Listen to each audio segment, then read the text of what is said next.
వాక్యంలో నోవాహు ఒక్కడే నీతిమంతుడని రాయబడి ఉంది. కానీ దేవుడు తన యొక్క మహాకృప చేత నోవాహు కుటుంబ సభ్యులందరినీ ప్రళయం నుంచి రక్షించారు. రాహేబు ఒక్కతే వేగులు వారైన ఇజ్రాయెల్కి సహాయం చేసింది. కానీ రాహేబు కుటుంబ సభ్యులందరినీ దేవుడు కాపాడాడు. నూతన నిబంధన గ్రంథంలోకి వస్తే జక్కయ్య ఒక్కడికి మాత్రమే దేవుని మాట వినాలని, దేవుణ్ణి చూడాలని, ప్రభువుని చూసి సంతృప్తి పొందాలని తనకొక్కడికే ఆశ కలిగింది. కానీ ప్రభువు అతని ఇంటికి వెళ్ళి అన్నారు, నేడు రక్షణ ఇతని ఇంటికి వచ్చి ఉన్నది అన్నాడు. రక్షణ అంటే ఎవరో కాదు, ప్రభువే. ప్రభు యొక్క పేరు హెబ్రూ భాషలో యెషూవా, అంటే గాడ్ సేవ్స్ అని.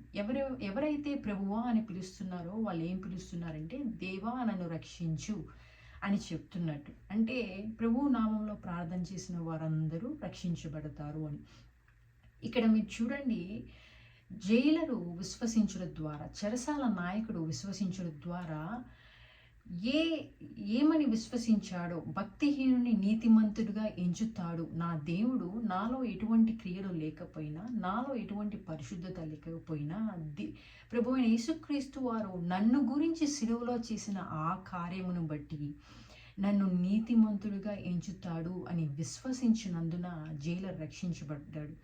అదే వాక్యము, అదే ప్రేమ వాక్యము, అదే కృపా వాక్యము నీవు విశ్వసించడం ద్వారా నీ ఇంటి వారందరికీ ఆ వాక్యాన్ని బయలుపరచడానికి, ఆ వాక్యాన్ని తెలియచేయడానికి మహాద్వారం తెరవబడింది. చూడండి, వెంటనే నెక్స్ట్ వచనంలో ఉంటుంది, పౌలు శిల తన ఇంటి వారందరికీ వాక్యమును బోధించాడు అని.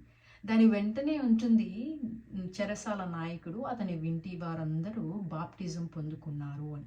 ఇవన్నీ స్టెప్ బై స్టెప్ ఎందుకు పెట్టారు అంటే, పరిశుద్ధాత్మ తండ్రి నీవు అర్థం చేసుకోవాల్సింది ఏంటంటే, నీవు విశ్వసించడం ద్వారా ఏ కృప చేత అయితే నువ్వు రక్షించబడ్డావో అదే కృప నీవు విశ్వసించావు కాబట్టి నీ ఇంటి వారందరికీ దేవుడు ఖచ్చితంగా తెలియచేస్తాడు, వారందరినీ ఖచ్చితంగా రక్షణలోనికి నడిపిస్తాడు అని. వాగ్దానం చేసినటువంటి ప్రభువు నమ్మదగిన వాడు గనక, మాట తప్పుటకు ఆయన నరమాతుడు కాదు గనక, ఖచ్చితంగా నీ ఇంటి వారందరినీ ప్రభువు రక్షిస్తాడు. ఇది ఖచ్చితము అండ్ నిశ్చయము.